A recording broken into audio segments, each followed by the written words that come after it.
Daddy అరే hello అండి, ఎలా ఉన్నారు అందరూ? నేను ఇంకా మా ఫ్యామిలీ మెంబర్స్ అందరం కూడా చాలా బాగున్నామండి. Welcome back to my channel Krishna in Korea. నా ఛానల్ కనుక ఫస్ట్ టైం చూస్తున్నట్లయితే నా పేరు కృష్ణప్రియ. ప్లీజ్ సబ్స్క్రైబ్ చేసుకోండి నా ఛానల్ని. ఇంకా ఈరోజు ఈ వీడియో ఏంటంటే, మొన్న డైసో నుంచి పాట్స్ తీసుకొచ్చాను అండ్ సీడ్స్ కూడా తెచ్చానని చెప్పాను కదా, వాటిని అయితే పెడుతున్నాను పాట్స్లో. ఇంకా ఈవినింగ్ పిల్లలు వచ్చిన తర్వాత మా డైలీ రొటీన్ ఎట్లా ఉంటుందో చూడబోతున్నారు.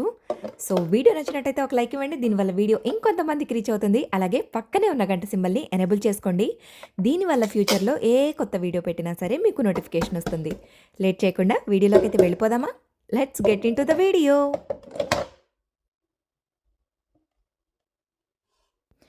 ఇవి తెచ్చిన వారానికి కానీ నాకు పెట్టడానికి అవ్వలేదు. ఓపెన్ చేసి చూస్తే కొంచెం వెరైటీగా ఉన్నాయి. ఫస్ట్ అర్థం కాలేదనమాట. డైరెక్ట్గా మట్టి పోసేసి పెట్టేయడమే కదా అని అనుకున్నాను. కానీ లోపల ఇట్లాగా 2 ఇచ్చారు. అవేంటవని చూస్తే కొంచెం కాటన్ లాగా ఉన్నాయి. వాటిల్ని ఇట్లాగా సెట్ చేయాలని చెప్పి ఇన్స్ట్రక్షన్స్లో అయితే రాసింది. అవి దానికి సెట్ చేసేసిన తర్వాత అప్పుడు అర్థమైందనమాట. కింద ఉన్న వేర్లు కూడా డ్రై అయిపోకోకుండా కింద నుంచి అది వాటర్ అబ్జార్బ్ చేసుకుంటుంది అనమాట. కింద ఇంకొకటి ఇచ్చారు కదా పాట్ లాగా, దాంట్లో మనం ఇంకొన్ని వాటర్ అయితే పోసుకోవాలి. అది వాటర్ దాని నుంచి అబ్జార్బ్ చేసుకొని రూట్స్ వరకు తీసుకెళ్తుంది. అండ్ ఆల్సో మనము పైనుంచి ఎక్కువగా వాటర్ ఏమైనా పోసినా కూడా దాని నుంచి అయితే కిందకి వెళ్ళిపోతాయి అన్నమాట. ఎక్స్ట్రా ఎక్కువగా వెట్గా లేకోకుండా చుక్క చుక్క దాని నుంచి అయితే కిందకి పడిపోతాయి. నేను ఆ రోజు మొత్తం 4 రకాల సీడ్స్ అయితే తీసుకున్నాను. పాలకూర విత్తనాలు, అలాగే లెమన్ బామ్ ఒకటి, డెయిజీ ఫ్లవర్స్, ఇంకా కొరియాండర్ సీడ్స్ అయితే తీసుకున్నాను. ఈ 4 రకాలు తీసుకున్నాను. 4 వేసేద్దాం అనుకున్నాను, కానీ డెయిజీ ఫ్లవర్స్ రావడానికి కాస్త టైం పడుతుంది. అది సెపరేట్గా వేరే మెథడ్లో చేయాలి అని ఉంది. సరే, దానికి వేరే ప్రాసెస్ చేద్దామని చెప్పి ఈ 3 అయితే ఫస్ట్ వేసేస్తున్నాను. ముందు పాలకూర విత్తనాలు అయితే వేసేసాను.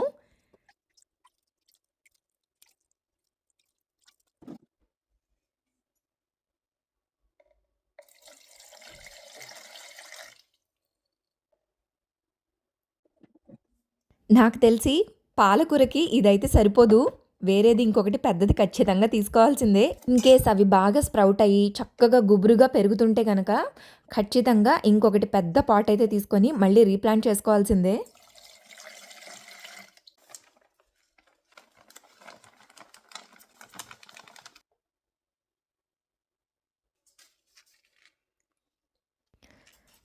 ఇప్పుడైతే కొరియాండర్ సీడ్స్ వేస్తున్నాను.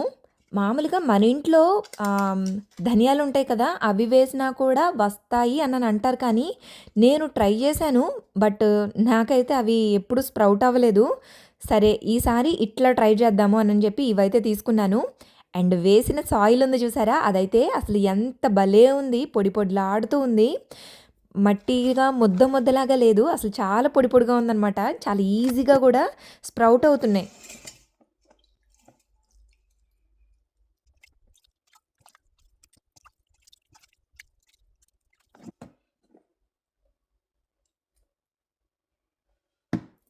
అండ్ లెమన్ బామ్ తెచ్చాను, అవి సీడ్స్ కూడా తెచ్చాను అని అన్నాను కదా, దానికైతే ఇట్లాగా కొంచెం నేను బుర్ర ఉపయోగించాను. నా దగ్గర ఎగ్ ట్రేకి పైన ఇస్తారు కదా ఇట్లాగా, ఆ కవర్ అనమాట అది, ప్లాస్టిక్ది. సో ఇందులో అయితే చక్కగా విడివిడిగా ఒక్కొక్క దాంట్లో ఒక్కొక్క గింజ వేసుకోవచ్చు కదా, అప్పుడు ఒక్కొక్క మొక్క వచ్చినప్పుడు ఈజీగా మళ్ళీ రీప్లాంట్ చేసుకోవడానికి చాలా బాగుంటుందని ఇందులో అయితే పెడుతున్నాను. చూడాలి ఎంతవరకు వస్తాయో, మరి ఇది ఎంతవరకు సక్సెస్ అవుతుందో. ఐ హోప్ అవుతుందని అనుకుంటున్నాను. కానీ ఇవైతే భలే చిట్టు చిట్టుగా ఉన్నాయి సీడ్స్ మాత్రం. నేను ఒక్కొక్క దాంట్లో 2 గింజలైతే వేశాను. కొన్ని కొన్ని చోట్ల 3 కూడా పడినాయి. స్ప్రౌట్ అయితే వెల్ అండ్ గుడ్. గింజలు వేసేసిన తర్వాత పైన ఒక చిన్న లేయర్ మళ్ళీ సాయిల్ అయితే వేస్తున్నాను. అండ్ తర్వాత మళ్ళీ వాటరింగ్ అయితే చేస్తున్నాను అనమాట.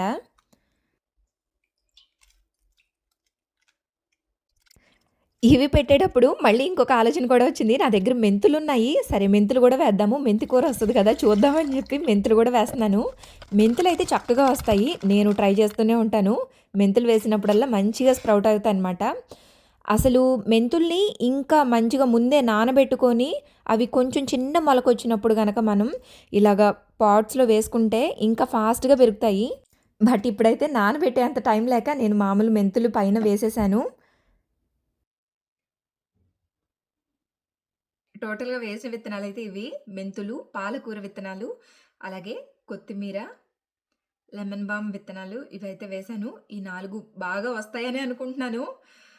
ఇవి గనక వచ్చాయి అననంటే ఇంకా కంటిన్యూగా ఇంకా ఎక్కువ పాట్స్ తెచ్చి రకరకాల ఆకుకూరల విత్తనాలు ఏవైనా దొరికితే అవి గూడా వేయటానికి ప్రయత్నం చేస్తాను. ఈవినింగ్ టైం అయితే 5:30 అవుతుంది. ఏంటి అరగంట అరగంట కూడా లేదా? నా ఈవినింగ్ వర్క్స్ అయితే స్టార్ట్ చేసేసుకున్నాను. అండ్ 5:30 అయిందా, కానీ బయట 8:00 అయినట్టుగా ఉంది. చాలా తొందరగా చీకటి పడిపోతుంది అండ్ బాగా చల్లగా కూడా ఉంటుంది.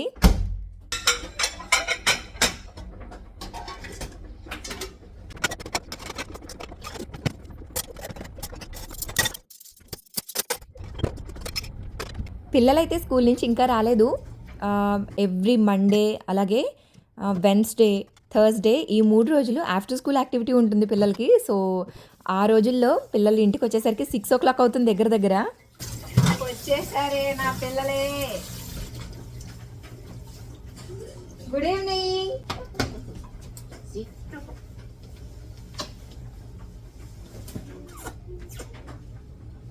తల్లి.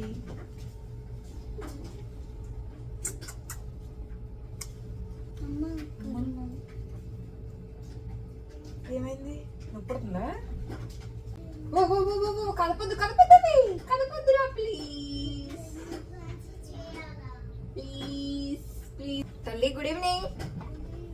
ఎలా జరిగిందన్నా ఈరోజు? ప్లాన్ చూపించావా? గబా గబా అయిపోయి రావాలి. శామ్, మీ జాకెట్ తీయమ్మా.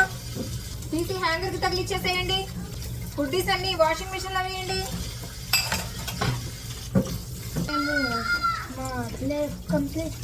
చైర్స్ మీద డాన్సా?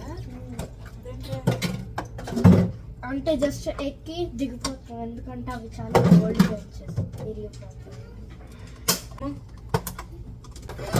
అదేంటిదిరా? ఏంటిది ఎలా వచ్చింది? నాకేం తెలుసు, డాడీ అరే బాత్రూంలో ఉన్నట్టున్నారు. లేదు, మీ దగ్గరికి వస్తానన్నారుగా. రాలేదు. డాడీ అయితే కింద మీకోసం వెయిట్ చేస్తా ఉండుంటారా? అవునా? Wait wait wait, daddy phone చేస్తాను. ఫోన్ తీసుకున్నారా? ఫోన్ కూడా ఇక్కడే ఉందిరా పాపా. వెళ్ళరా పో. ఓకే, బాక్సెస్ అన్ని తీసి ఇందులో వేయమ్మా. క్లీనింగ్ అయిపోగానే కుకింగ్ అయితే ఇమ్మీడియట్గా స్టార్ట్ చేశాను. ఎందుకంటే ఆల్రెడీ టైం అప్పటికి 6:00 అయిపోయింది. సో 6:30 కల్లా కుకింగ్ అయిపోతే 6:30 నుంచి 7 వరకు లంచ్ డిన్నర్ అయితే కంప్లీట్ అయిపోతుంది. ముందు కుక్ చేసి ఉంచిన టేస్ట్ అయితే మారిపోతుంది. ఈ చల్లదనానికి నాకు అస్సలు తినాలనిపించట్లేదు.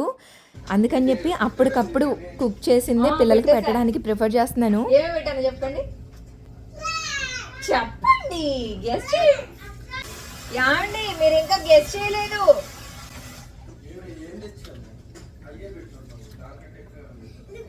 ఎస్ ఎస్ ఎస్, మెంతులేసాను. దేనికేంటి, మెంతాకు వస్తుందేమో చూద్దాంలే అని వేసాను. ఇంకోటి ఏం వేసాను? పాలకూర.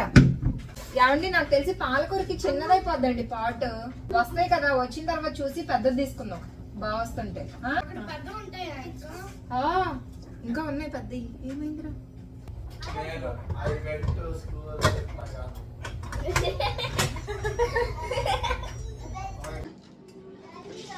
పాప క్యూట్ గా ఉంది కదండి ఈరోజు.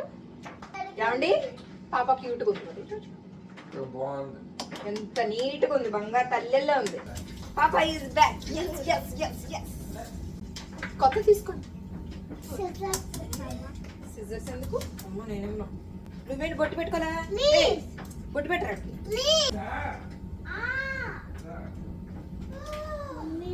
Don't play with scissors, okay? మా సంస్కృతికి స్కూల్లో మై జర్నల్ బుక్ అని చెప్పి ఇచ్చారు. సో ఆ బుక్లో ఏంటంటే ఏ రోజుకి ఆ రోజు తను ఏం చేసింది, ఏం నేర్చుకున్నది. సో ఒక రకంగా చెప్పాలంటే డైరీ లాగా అనమాట. మంచి సెంటెన్సెస్ యూజ్ చేసి రాయాలి. అండ్ ఈవెన్ వర్డ్స్ కూడా మంచి సెంటెన్స్ ఫార్మేషన్ ఉండాలి. ఆ బుక్ ఇచ్చారనమాట. అందుకే పక్కన నుంచి మా హస్బెండ్ అంటున్నారు, I am writing, I went to school, నువ్వు ఇట్లా రాయటం కాదు, థింక్ అవుట్ ఆఫ్ బాక్స్ అని చెప్పి చెప్తున్నారు అక్కడ. డిన్నర్లోకి రైస్ అయితే కడిగి పెట్టేశాను అండ్ ఎగ్ కర్రీ అయితే చేస్తున్నాను ఇప్పుడు. గుడ్లు ఉడకపెట్టేసి, సో ఉల్లిపాయలు, మామూలుగా అయితే ఉల్లిపాయ పులుసు చాలా చాలా బాగుంటుంది కదా. అమ్మ ఎంత బాగా చేస్తుందో ఉల్లిపాయ పులుసు, సూపర్గా ఉంటుంది. చింతపండు పులుసు పోసి చేస్తుంది, అసలు ఎంత బాగుంటుందో. మా డాడీకి చాలా ఇష్టం. కానీ మా హస్బెండ్ ఏమో చింతపండు పులుపు గ్యాస్ వస్తుందని చెప్పి పులుపు ఎక్కువ తినరు. అందుకని చెప్పి ఇట్లా చేస్తాను. జస్ట్ ఒకటే ఒక టమాటో ఉంది, సో అదేసి అయితే చేస్తున్నాను ఇప్పుడు.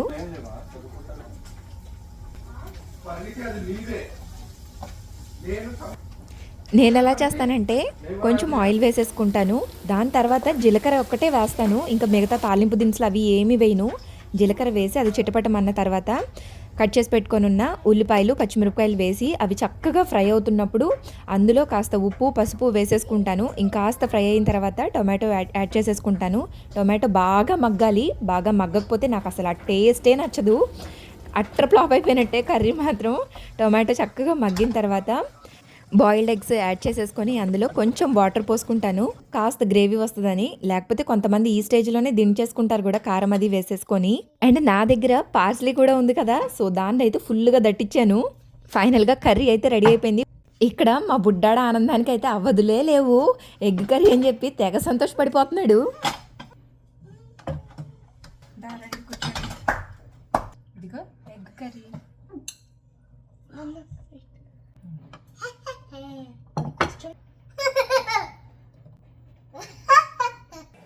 ఎగ్ కర్రీ, వైట్ రైస్, అట్లాగే హోమ్మేడ్ పెరుగు. గడ్డ పెరుగు. పెరుగు నేనే చేసుకుంటున్నాను ఇంట్లో అని చెప్పాను కదా, అసలు ఎంత బాగా వస్తుందో. మా బుడ్డాడికైతే ఒక పెద్ద పండగలా ఉంది. పాపం మా బుడ్డాడు తినేదే పెరుగు, పాలు తాగుతాడు పొద్దున్నే లెగంగానే. అట్లాగే వాడికి భోజనం అంటే పెరుగన్నమే. ఏ కూర పెట్టినా కొంచెం తింటాడు, కానీ పెరుగు లేకపోతే మాత్రం అస్సలు ఉండలేడు. అలాంటోడు ఇక్కడికి వచ్చిన తర్వాత అసలు ఇవన్నీ చాలా కరువయ్యాయని చెప్పాలి ఒక రకంగా.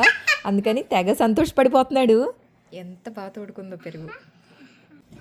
అలాగే అమ్మ చేసిన గోంగూర పచ్చడి ఆయన వచ్చేటప్పుడు ఆయనతో పాటు గోంగూర పచ్చడి అప్పటికప్పుడు పట్టి పంపించింది. ఆకులాకులు గోంగూర అంటారే, ఆ పచ్చడిది.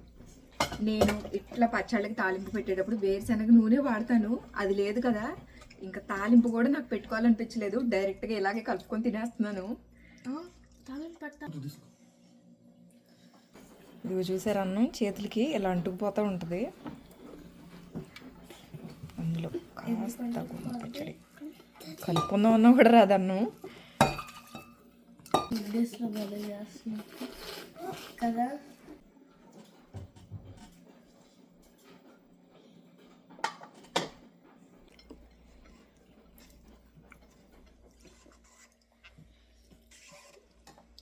సూపర్గా ఉంది గోంగూర పచ్చడి అయితే. టైం అయితే నైట్ 12:45 అయింది. ఇప్పటి వరకు ట్రైనింగ్ సెషన్ అయితే జరిగింది. సో ఈ వీక్ అంతా సెషన్సే ఉంటాయి, నైట్ చాలా లేట్ అవుతుంది. ఇదిగోండి సెషన్ అయితే కంప్లీట్ అయిపోయింది. సో ఈ వీడియో అయితే ఇక్కడితో ఎండ్ చేస్తున్నాను. వీడియో నచ్చిందా? వీడియో నచ్చినట్టయితే లైక్ చేయండి, కమెంట్ చేయండి. నా ఛానల్ని ఇంకా సబ్స్క్రైబ్ చేసుకోకపోతే please subscribe to my channel Krishna in Korea. Thanks for your time. Signing off. Bye bye. Bye.